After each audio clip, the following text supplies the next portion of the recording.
আজকে আমাদের ইউনিভার্সিটি থেকে যে কর্মসূচিটা সেটা মূলত আমাদের মোহাম্মদপুরের এখানে বাস স্ট্যান্ডের যে দেয়ালগুলো আছে দেয়ালগুলোতে আমরা গ্রাফিটি করেছি।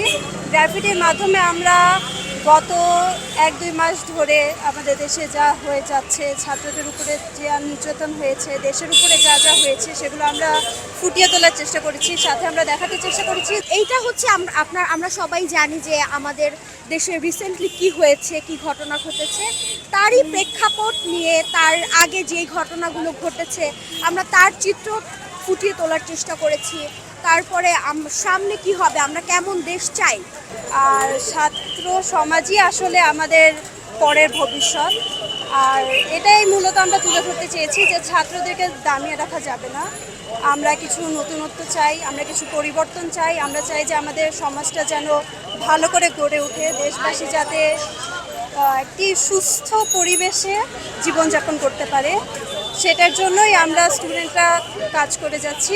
আমরা এখানে শুধু ইউনিভার্সিটি অফ লিবারেল আর্টস থেকেই না, আমাদের আশেপাশে আরও অনেক যে বিশ্ববিদ্যালয় আছে, কলেজ আছে, স্কুল আছে, আমাদের কিছু স্কাউট রোভার বন্ধুরাও আমাদেরকে আজকে জয়েন করেছে। তো আমরা সবাই মিলেই একত্রে আমাদের দেশে পরিবর্তন আনার জন্য কাজ করছি। সেই সব কিছু মিলে আমরা বিভিন্ন দেয়ালে আমরা ওগুলো ফুটিয়ে তোলার চেষ্টা করেছি। আমাদের আর্টের বিভিন্ন সেক্টর দেখতে পাবেন আপনারা এখানে। কিছু ক্ষেত্রে আমরা তুলে ধরেছি আমাদের যারা শহীদ হয়েছেন, শহীদ ভাইদের স্মৃতিচারণ করেছি আমরা একটা দেয়ালে আমরা হচ্ছে নতুন বাংলাদেশ কেমন চাই, নতুন বাংলাদেশে কেমন কার অধিকার হবে, মানুষ কি বলতে চায় সেটা ফুটিয়ে তোলার চেষ্টা করেছি। এইটাই।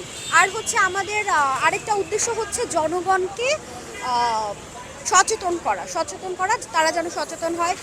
আমরা জানি এতদিন আমাদের দেশে দীর্ঘ 16 বছর আমাদের দেশে বিভিন্ন অন্যায় কাজ হয়েছে। আমরা চাই এসব অন্যায় কাজ থেকে যেন মানুষ বিরত থাকে। আর হচ্ছে এইটাই, আর এগুলোর মাধ্যমে হচ্ছে আমরা সচেতন করতে চাই। যোগ্য প্রার্থী নিয়ে আসবে এটা আশা করছি, ইনশাল্লাহ নিয়ে আসবে। এখন সামনে কতটুকু করতে পারে তারা সেটা বলতে পারছি না। আপনারা অলরেডি দেখছেন যে আওয়ামী লীগ পতন হয়েছে, কিন্তু এরপরে বিএনপি, তারপরে জামায়াত, শিবির, এগুলা সব হচ্ছে তারা এখন মিছিল বের করতেছে। এখন এর মধ্যেও কতটা রাজনৈতিক ব্যাপার থাকে ওইটা তো বলতে পারছি না, কিন্তু আমাদের প্রত্যাশা থাকবে যে সামনে যা কিছু হবে ভালো হবে। যেহেতু এটার মেইন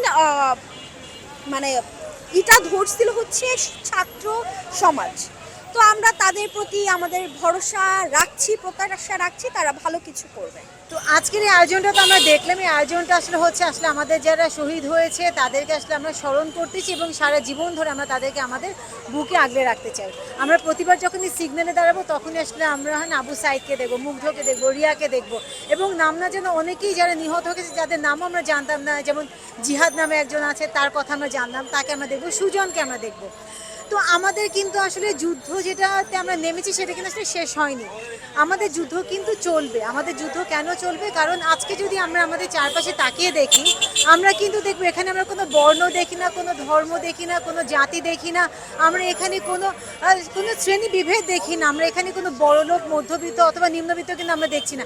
এখানে আমরা দেখছি সবাই বাংলাদেশি, সবাই একই সাথে একটা চেতনাতে দাঁড়িয়ে কাজ করছে।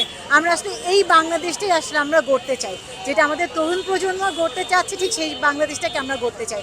আর আমরা কেন আমি বারবার বলছি যে আসলে আমাদের যুদ্ধ শেষ হয়নি, আমরা আভ্যন্তরীণ যুদ্ধ এখন আমাদের হবে, আমাদের বহির্বিশ্বের সাথে যুদ্ধ হবে। আমাদেরকে এখনও কিন্তু বারবার বলছে যে হিন্দুরা আমাদের সাথে, তারা আসলে নিরাপদ না। এটা একদমই ভিত্তিহীন একটি কথা। আপনি যদি রাস্তার দিকে তাকিয়ে দেখেন, আপনি দেখবেন আমাদের মাদ্রাসার ছাত্ররা তারা কিন্তু দাঁড়িয়ে আছে, তারা কিন্তু শিক্ষার্থীদেরকে সাপোর্ট করছে, তারা কিন্তু রাস্তায় ট্রাফিকের কাজ করছে। তারা কালকে রাতে মসজিদ থেকে মাইকিং হয়েছে যে আপনারা বাসা থেকে বেরিয়ে আসুন এবং এসে আসলে এলাকাটাকে পাহারা দেন। তো এখানে ধর্ম কোথা থেকে আসলো, জাতি কোথা থেকে আলাদা করা হচ্ছে? এই বিভক্তিটা যারা করেছে বারবার করার চেষ্টা করেছে এবং তারা এখনও ওই একই কথা তারা বলবে। কিন্তু আমরা জানি, আমাদের অন্তরে আমরা জানি যে আসলে এই কথা বলে আমাদেরকে কোনো লাভ নেই, কারণ আমাদের সমাজ, আমাদের তরুণ সমাজ, তারা কিন্তু সেটাকে পুরোপুরি অস্বীকার করছে এবং তারা বারবার বলছে আমাদেরকে আপনি যতই বিভক্ত করতে চান না কেন, মসজিদ পাহারা দিবে হিন্দুরা, মন্দির পাহারা দিবে আমাদের ইমামরা, কোনো অসুবিধা নাই। সব প্যাগোডা গির্জা সব কিছু সব আমাদের। আমি বাংলাদেশি, দেশ আমার, এখানে কোনো ধর্ম নেই, এখানে কোনো জাতি নেই।